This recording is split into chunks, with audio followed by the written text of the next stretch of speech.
Lucky interview. All right, let's Stop it. Yeah, this is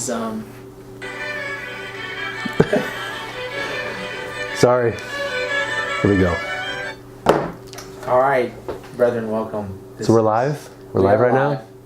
You're mic'd up. What's up, viewers? Good to see you. It's good to see you too, Father.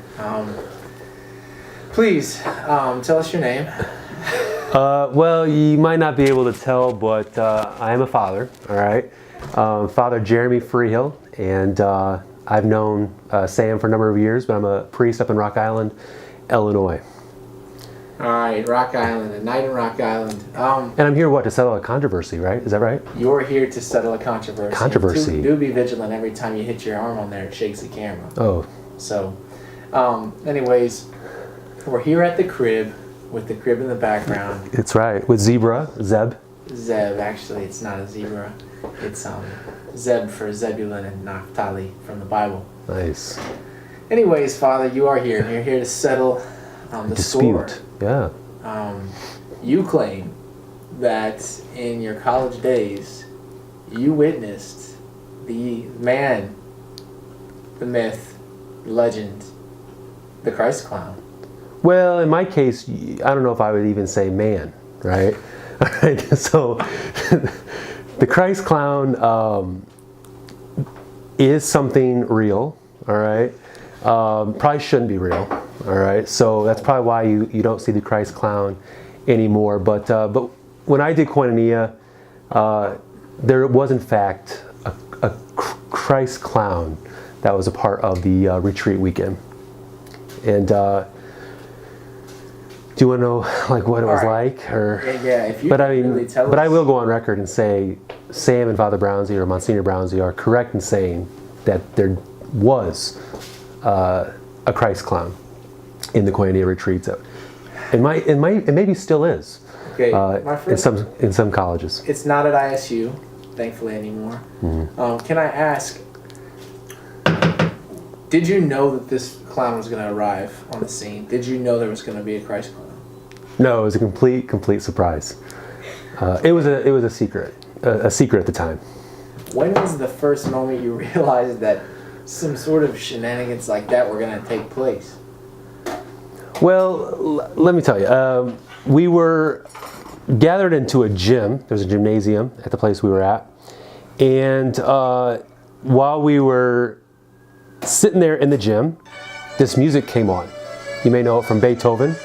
It goes on and on and on forever. And I think that was the moment where you knew something was going on as you heard this music. And it wasn't a wedding, all right, even though it's kind of a popular wedding song, I think. And so this music's going on, and then we're all kind of, I think, just sitting on the floor. And this Christ clown, which I didn't know had anything to do with Jesus, walked out. It was just this girl, actually. That's why I said it's not always a man. That it was actually a girl who walked out with her face painted white like a clown, and throughout this song, she just passed out and gave things to people, and I just sat there completely dumbfounded because I had no idea what was going on. I just was like, what should I be doing? Should I be happy? Should I be sad? The music's kind of emotional, but what I was witnessing was kind of ridiculous, to tell you the truth, and I really wasn't sure what was going on. But this girl with white painted face and her hair tied back gave stuff out, and I guess she was, I guess you could call Christ-like, because she was giving things to people. But I really don't know what the purpose, and you can see Leah laughing here in the background, but I really don't know what the purpose was. And that's probably why it's good that the Christ clown, the Christ-like clown, is no longer a part of our Koinonia retreats. Because people don't know what's going on? That, and it was just kind of a dumb idea. So it's one of those ideas that you really just gotta, maybe say, and then you just say, no, we're not going to have a clown that's Christ-like walking to the gym to Beethoven, handing out cool stuff, So sometimes when you have meetings, you just got to tell people, like, great idea, but no. And the Christ clown was one of those. It really was. So, did anyone that you went on the retreat with have like a profound experience through the Christ clown's acts? I don't know. You know, I never conducted any interviews. I would imagine that they still talk about the Christ clown, maybe, when they think about their Koinonia retreat.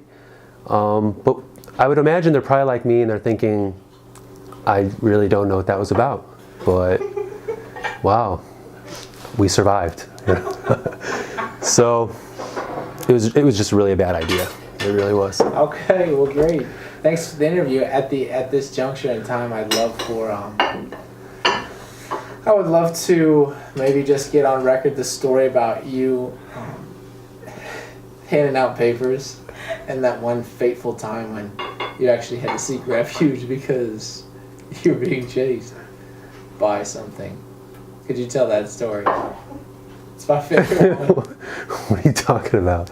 Trying to like when I was a kid? Yeah, you were handing out papers on your paper route, and then the dog. Oh, it's a dog, yeah.